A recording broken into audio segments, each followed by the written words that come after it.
Diwali special 2 तरह का नमकीन मीठा नाश्ता इन्हें बनाइए और बस टेंशन फ्री हो जाइए। बिल्कुल परफेक्ट रेसिपी है। स्वादिष्ट पोहे का चिवड़ा और एकदम खस्ता शक्करपारे। तो मैं वर्षा भावसार रसोई घर में आप सभी का स्वागत है। तो चलिए फ्रेंड्स, इन्हें बनाना शुरू करते हैं। आज का ये जो चिवड़ा है हम बना रहे हैं पोहे से। तो इसके लिए मैंने यहाँ पर आधा किलो पोहा लिया है। तो देखिए, पोहा हमें यहाँ पर मोटा वाला यूज़ करना है, जिसे हम रेगुलर नाश्ते में यूज़ करते हैं ना।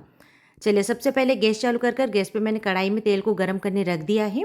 अब थोड़ा थोड़ा पोहा हम यहाँ पर डालते जाएंगे और इस तरह से छलनी में इसे फ्राई करते जाएंगे। गैस का फ्लेम हमें मीडियम रखना है। वैसे आप चाहें तो डायरेक्ट भी इसे कढ़ाई में डालकर फ्राई कर सकते हो, लेकिन इस तरह से करेंगे तो पोहा बिल्कुल भी नहीं जलेगा और निकालने में भी आसानी रहती है। ये देखिए, सारा पोहा यहाँ पर कितने बढ़िया से फूल गया है। तो इसे साइड में रख देते हैं और इसी तरह से हम जो बाकी बचा हुआ पोहा है उसे भी फ्राई कर लेंगे।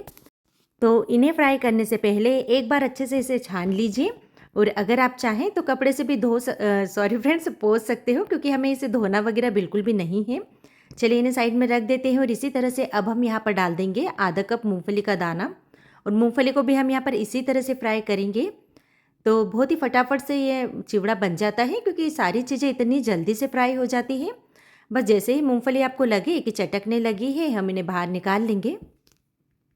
तो मूंगफली जले नहीं, इस बात का ध्यान रखिए, नहीं तो सारे चिवड़े का जो टेस्ट है एकदम कड़वा लगेगा। अब इसी छलनी में हम डाल देंगे आधा कप रोस्टेड चना दाल। जो भूंगड़ा होता है ना, सीखा हुआ, मार्केट में मिलता है छिलका निकला हुआ, और दाल भी इसी तरह से छिलके निकली भी मिल जाती है, तो फटाफट से फ्राई हो जाती है। वैसे आप चाहें तो भिगोई हुई चना दाल को भी फ्राई कर सकते हो, लेकिन यह काम बहुत ही आसान होता है। देखिए, दाल को भी इसी तरह से मैंने फ्राई कर लिया है और इसके अंदर अब मैं यहाँ पर डाल रही हूँ काजू। तो 20 से 25 काजू होंगे और काजू को भी इसी तरह से फ्राई कर लेंगे। तो बहुत ही फटाफट से फ्राई हो जाते हैं, इस बात का ध्यान रखिए, क्योंकि तेल भी काफ़ी गर्म होता है इस समय। और इसे भी हम साइड में रख देंगे और इसके अंदर डाल देते हैं अब धनिया पत्ती। धनिया पत्ती मैंने यहाँ पर 50 ग्राम के आसपास ली है। अब आपको इसमें जो तेल है ना, थोड़ा सा काला लग रहा होगा, क्योंकि मैंने पोहे को पहले फ्राई कर लिया था। तो पोहे का जो थोड़ा बहुत कालापन होता है वो कढ़ाई में आ जाता है। वैसे आप चाहें तो पोहे को सबसे आखिरी में फ्राई कीजिए, ताकि तेल जो है साफ़ रहे। तो अब आप सोच रहे होंगे कि सारी चीज़ों को फ्राई करने की क्या ज़रूरत है, हम रोस्ट कर भी ये चिवड़ा बना सकते हैं। तो उस चिवड़े की रेसिपी मैं पहले ही आपके साथ शेयर कर चुकी हूँ, जिसे केवल मैंने 1 छोटी चम्मच तेल से बनाया है। लेकिन दोनों तरह के चिवड़े के टेस्ट में बहुत ज़्यादा अंतर होता है। और ये जो ग्रीन वाला चिवड़ा है ना, ये फ्राई कर ही बनाया जाता है, आपने मार्केट में देखा होगा। अब देखिए, करी पत्ते को भी मैंने यहाँ पर इसी तरह से फ्राई कर लिया है। अब हम यहाँ पर फ्राई करेंगे हरी मिर्च को, क्योंकि हम यहाँ पर लाल मिर्च का यूज़ नहीं करने वाले हैं।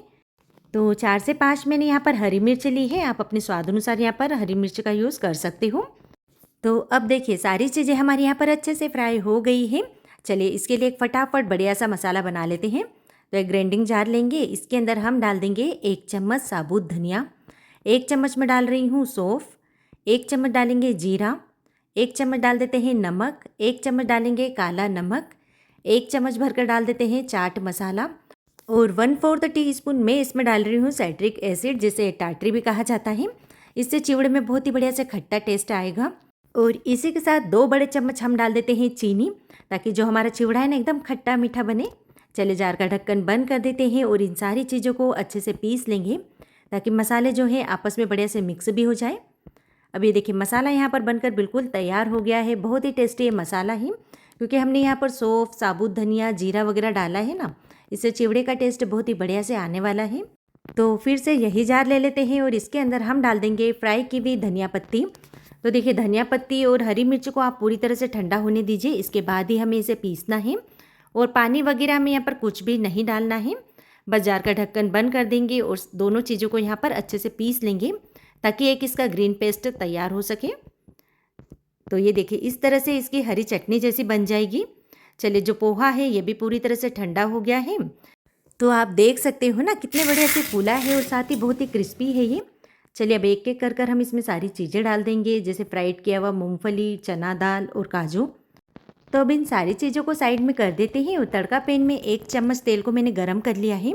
इसके अंदर डाल देंगे ये ग्रीन पेस्ट, जो अभी हमने यहाँ पर तैयार कर रखा था ना। तो बस इसे थोड़ा सा मिक्स कर लेंगे।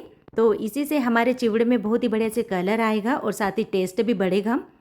तो मार्केट से तो जब हम चिवड़ा लाते हैं ना तो उसमें फूड कलर होता ही है, लेकिन घर पर बना रहे हैं ना तो हम फूड कलर का यूज़ नहीं करेंगे। और अब हम इसमें डाल देंगे ये चटपटा सा मसाला। तो अभी मैंने आधा ही डाला है, एक बार मिक्स करने के बाद टेस्ट कर लेंगे, अगर कम लगेगा तो हम यहाँ पर और भी डाल सकते हैं।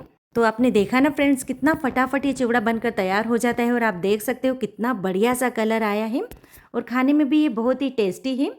तो मार्केट से बेहतर, मार्केट से शुद्ध, एक बार घर पर ज़रूर से ट्राई कीजिए। बाद में हम इसमें डाल देंगे करी पत्ता और इसे भी अच्छे से मिक्स कर लेंगे। तो बस डब्बा भर कर बना कर रख लीजिए, दिवाली के लिए, बच्चों के लिए, या फिर घर पर कोई भी गेस्ट आए तो फटाफट से आप इसे सर्व कर सकते हो। तो आज की मज़ेदार रेसिपी कैसी लगी कमेंट बॉक्स में ज़रूर से बताइए। और चलिए बनाते हैं शक्करपारे।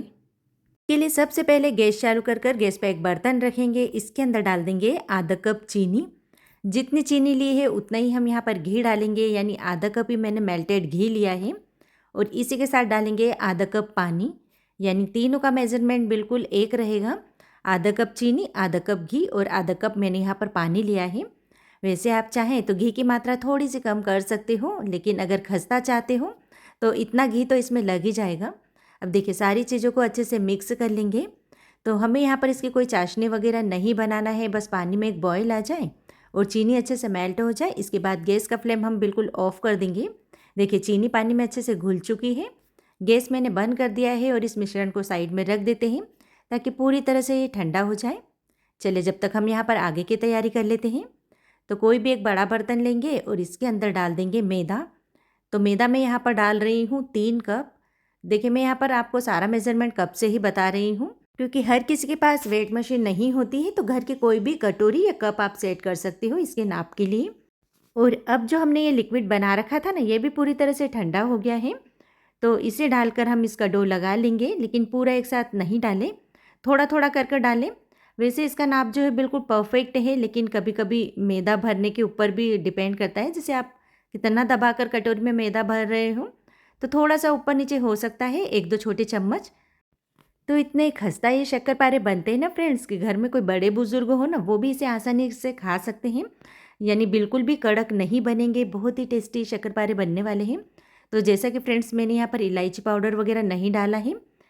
अगर आपको इलायची पाउडर का फ्लेवर पसंद है तो आप थोड़ा सा इलायची पाउडर डाल सकते हो, या फिर 1 से 2 चुटकी यहाँ पर नमक भी डाल सकते हो। अब देखिए सारा लिक्विड मैंने इसमें डाल दिया है और बस अब हम इसे अच्छे से मसल लेंगे, यानी इसका डो लगा लेंगे। तो इसका जो डो है एकदम पूरी तरह से तो बंद नहीं पाएगा, तो हल्के से क्रैक्स आपको इस डो में दिखेंगे, क्योंकि हमने यहाँ पर मोइन का यूज़ किया है, साथ ही हमने शक्कर के पानी का भी यूज़ किया है। तो अब हम इसे कवर करके रख देते हैं लगभग 10 मिनट के लिए साइड में, ताकि बढ़िया से सेट हो जाए और हमें शक्करपारे बनाने में आसानी रहे। अब देखिए इसे रखे हुए 10 मिनट का समय हो गया है, तो कवर हटा देते हैं और इतने डो में से हम यहाँ पर 2 बड़ी-बड़ी लोई बनाकर तैयार कर लेंगे। तो थोड़ी बड़ी-बड़ी लोइयाँ ही बनाएंगे, क्योंकि ये जो शक्करपारे हैं ना थोड़े से मोटे ही बनते हैं। तो आप चाहें तो चकला बेलन को थोड़ा सा तेल लगाकर ग्रीस कर लीजिए ताकि चिपके नहीं। वैसे चिपकेंगे नहीं, क्योंकि हमने यहाँ पर मोइन वगैरह बहुत अच्छे से डाला है ना। और अब मैं इसे बेल लेती हूँ, तो थोड़ा मोटा ही मैं इसे रखूँगी। तो जो मोटे शक्करपारे होते हैं ना, दिखने में बहुत ही बढ़िया लगते हैं और उनकी जो लेयर है ना वो भी बहुत ही अच्छे से दिखती है। तो जैसा कि फ्रेंड्स मैं इसे मैदे से बना रही हूँ, और अगर आप आटे के शक्करपारे की रेसिपी देखना चाहते हो तो मुझे कमेंट कर बताइए, उसकी भी रेसिपी मैं आपके साथ बहुत जल्दी से शेयर कर दूँगी। अब यहाँ पर देखिए फ्रेंड्स, अब हम जो साइड के किनारे हैं ना पहले इन्हें कट कर लेते हैं, क्योंकि इसकी जो किनारे होती है थोड़ी फटी फटी ही होती है। तो पहले इन्हें निकाल देते हैं ताकि हमें एक प्रॉपर शेप मिल सके और शक्करपारों को काटने में आसानी रहे। और ये जो साइड के किनारे हैं ना, इसका जब हम अगली रोटी बेलेंगे उसमें यूज़ कर लेंगे। और अब हम इसे काटेंगे। तो बिल्कुल आपके ऊपर है, जिस भी शेप में आप काटना चाहें और जितने बड़े छोटे आप रखना चाहें रख सकते हो। तो मैं तो इन्हें थोड़ा सा छोटा ही रख रही हूँ, जिस तरह से मार्केट में शक्करपारे मिलते हैं ना, बस उसी साइज़ में इसे मैं काट रही हूँ। तो आजकल मार्केट में तो वैसे सारी चीज़ें मिल जाती है और शक्करपारे तो इजीली मिल रहे हैं, लेकिन जब हम घर पर बनाते हैं तो एकदम शुद्ध होते हैं और हमें पता होता है कि हमने इसमें क्या क्या यूज़ किया है। अब यहाँ पर देखिए फ्रेंड्स, शक्करपारों को हमने काट लिए और आप देख सकते हो ना कितने सुंदर दिख रहे हैं, एकदम छोटे छोटे मैंने यहाँ पर इन्हें काटे हैं। तो इन्हें बाहर निकाल लेते हैं और आप देख सकते हो इसकी मोटाई भी मैंने किस तरह से रखी है। तो अभी तो ये कढ़ाई में जाकर और भी फूलेंगे। तो पहले हम सारे शक्करपारे एक बार में बनाकर रख लेते हैं ताकि हमें फ्राई करने में आसानी रहे। तो जो एक और लोई हमने बनाकर रखी है इसके भी मैं पहले शक्करपारे कट कर लेती हूँ। तो ये लीजिए फ्रेंड्स, अब ये फ्राई करने के लिए बिल्कुल तैयार है।